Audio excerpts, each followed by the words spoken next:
दोस्तों, क्या आप जानते हैं बिना सीमेंट चूने के कैसे बना दिल्ली का अक्षरधाम मंदिर? और क्या आपको पता है दिल्ली में बना अक्षरधाम में रात को क्यों किसी को नहीं रहने दिया जाता है? और क्यों अक्षरधाम में फोन या फिर सेल्फी नहीं खींचने देते? और क्या आप जानते हैं अक्षरधाम को बनाने में कितना खर्चा हुआ था? दोस्तों, 100 एकड़ में फैला दिल्ली का ये अक्षरधाम मंदिर दुनिया में हिंदुओं के सबसे बड़े मंदिरों में से एक है। लेकिन कौन थे स्वामी नारायण, जिन्होंने ऐसे भव्य मंदिर सिर्फ दिल्ली में ही नहीं बल्कि दुनिया के कोने कोने में बनवाए हैं? और कैसे हुई थी दिल्ली के इस आइकॉनिक मंदिर की कंस्ट्रक्शन? चलिए जानते हैं आज के इस वीडियो में। तो दोस्तों, भगवान श्री स्वामी नारायण की बात करें तो अपने भक्तों के लिए वो किसी अवतार से कम नहीं है। उनका जन्म 3 अप्रैल 1781 को यूपी के गोंडा जिले में हुआ था और बचपन से ही इन्हें धर्म और शास्त्रों में बहुत ही रुचि थी।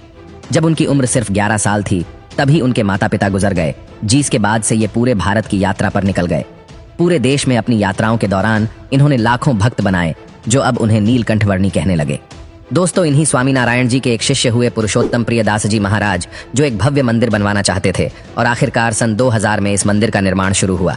करीब 11,000 कारीगरों ने 5 सालों तक कड़ी मेहनत की, तब जाकर यह करीब 100 एकड़ में फैला अक्षरधाम मंदिर बनकर तैयार हुआ, जिसे बनाने में स्टील, लोहा या फिर कंक्रीट का इस्तेमाल नहीं किया गया, बल्कि गुलाबी सफेद संगमरमर और बलुआ पत्थर से उसे बनाया गया। बोचासन वासी श्री अक्षर पुरुषोत्तम स्वामी नारायण संस्था यानी कि BAPS के लाखों भक्तों ने उसमें श्रमदान किया। खुद स्वामी नारायण भगवान भी श्रमदान को बढ़ावा देते थे। कहते कि गुजरात के अहमदाबाद में बने मंदिर में स्वामी नारायण ने खुद भी काम किया था, इसीलिए उनके अनुयायी मंदिर निर्माण में न सिर्फ दान देते थे बल्कि खुद भी मेहनत करते थे। दोस्तों, इस मंदिर में लगा एक एक पत्थर हमारे धर्म, संस्कृति और सभ्यता को दिखाता है। यहाँ तक कि यहाँ आनंद वाटर शो, थीम गार्डन और म्यूजिकल फाउंटेन शो में हमारी संस्कृति की झलक देखने को मिलती है। स्वजन दर्शन, नीलकंठ दर्शन और कल्चरल दर्शन के जरिए लोगों को ये बताया जाता है कि कैसे जन्म से लेकर मृत्यु तक का ये चक्र चलता है। यही नहीं, आप यहाँ कल्चरल बोट राइड का मजा भी ले सकते हैं। हिंदू धर्म में 10 दिशाओं की मान्यता है, इसीलिए इस मंदिर में भी 10 द्वार बनाए गए हैं। इस मंदिर को वास्तुशास्त्र और पंचरात्रीय शास्त्र के मुताबिक बनाया गया है, इसीलिए कहा जाता है कि ये लगभग 1000 साल तक सुरक्षित रहेगा। अब दोस्तों, अक्षरधाम का मतलब होता है भगवान का निवास स्थान। इस मंदिर की मुख्य मूर्ति भगवान स्वामी नारायण की है, जो 11 फीट ऊंची और सोने से बनी हुई है। वही सीताराम, लक्ष्मी नारायण और राधा कृष्ण की मूर्तियां भी इसी मंदिर में स्थापित है। इसके अलावा 20,000 अलग अलग साधु संतों की मूर्तियां भी यहाँ पर लगाई गई हैं। यहाँ तक कि मंदिर के गार्डन में भी पीतल की कई मूर्तियां लगी हैं। 234 नक्काशीदार खंबे, 9 घूमट और 20 शिखर इस मंदिर की सुंदरता में 4 चांद लगा देते हैं। दोस्तों, ये मंदिर नारायण सरोवर झील से घिरा हुआ है।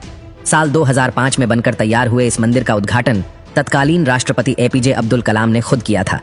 इस मंदिर के अंदर लगी सभी मूर्तियां 5 धातुओं से मिलकर बनी हैं और इन मूर्तियों के बारे में एक बात ये भी कही जाती है कि ये पूरी तरह से जीवंत है, यानी कि मंत्रों के जरिए इनमें जान फूंक दी गई है। और तो और इन्हें हिंदुओं का सबसे बड़ा मंदिर कहा जाता है और साल 2007 में इसका नाम Guinness book of world record में दर्ज किया गया था।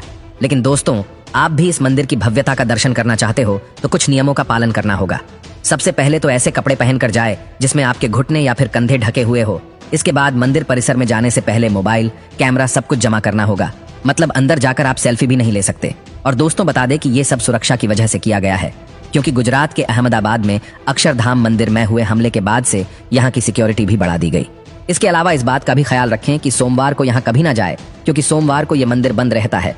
हालांकि इतना भव्य मंदिर कितने पैसों में बना था, इसके कोई दस्तावेज तो हमें नहीं मिले। और यही नहीं, अहमदाबाद का अक्षरधाम मंदिर भी वास्तुकला का एक बेहतरीन नमूना माना जाता है।